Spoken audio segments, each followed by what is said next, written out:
What's up, everybody? Welcome back to my channel.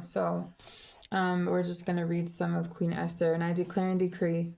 But Haman, realizing that the king had already decided his fate, stayed behind and to beg Queen Esther for his life.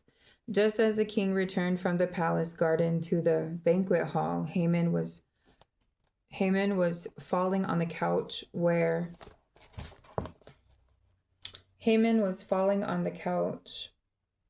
where Esther was reclining. The king exclaimed, "Will he even be with my queen while she is with me in the house?" As soon as the word left the king's mouth, they covered Haman's face. Then Harbona, one of the eunuchs attending the king, said, A gallows 75 feet high stands by Haman's house. He had made it for Mordecai, who spoke up to help the king. The king said, "Hang him on it." So they hanged Haman on the gallows he had prepared for Mordecai. Then the king's fury subsided.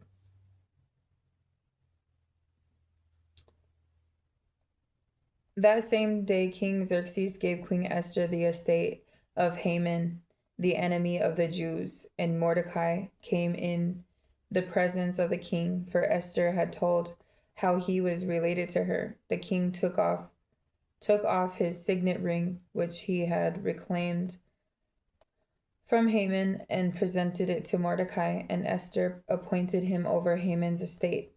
Esther again pleaded with the king, falling at his feet and weeping. She begged him to put an end to the evil plan of Haman the Agagite, which he had devised against the Jews. Then the king extended the gold scepter to Esther, and she arose and stood before him. If it pleases the king," she said, "and if he regards me with favor and thinks it the right thing to do, and if he is pleased with me, let an order be written overruling the dispatches that Haman, son of Hammedatha the Agagite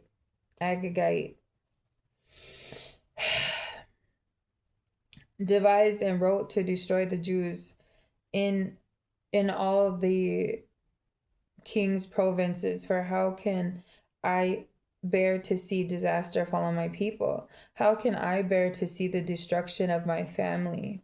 King Xerxes replied to Queen Esther and to Mordecai the Jew, "Because Haman attacked the Jews, I have given his estate to Esther, and they have hanged him on the gallows. Now write another decree in the king's name in behalf of the Jews as seems best to you, and seal it with the king's signet ring. For no document written in the king's name and sealed with his ring can be revoked."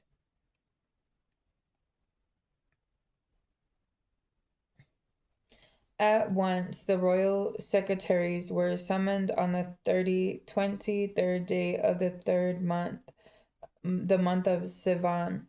They wrote out all Mordecai's orders to the Jews and to the satraps, governors, and nobles of the 127 provinces stretching from India to Kush. These orders were written in the script of each province and the language of each people, and also to the Jews in their own script and language. Mordecai wrote in the name of King Xerxes, sealed the dispatches with the king's signet ring, and sent them by mounted couriers who rode fast horses, especially bred for the king. The king's edict granted the Jews in every city the right to assemble and protect themselves, to destroy and kill and annihilate any armed forces of any nationality or province that might attack them and their women and children, and to plunder the property of their enemies. The day appointed for the Jews to do this in all the provinces of King Xerxes was the 13th year of the 12th month, the month of Adar. A copy of the text of the edict was to be issued as law in every province and made known to the people of every nationality, so that the Jews would be ready on that day to avenge themselves on their enemies.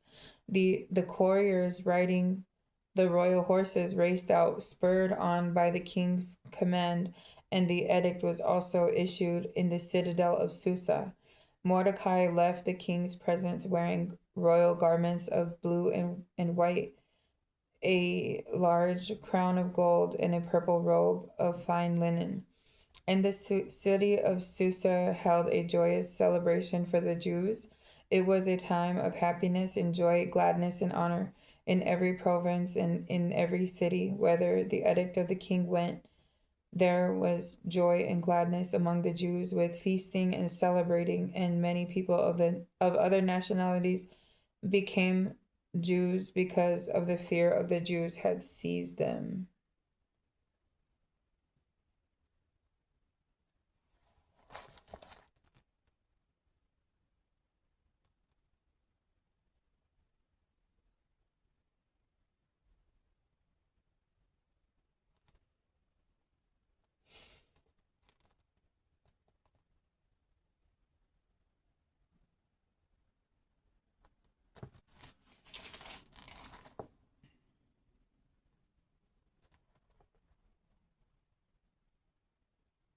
Anyway, that's Esther 7 and 8, I think.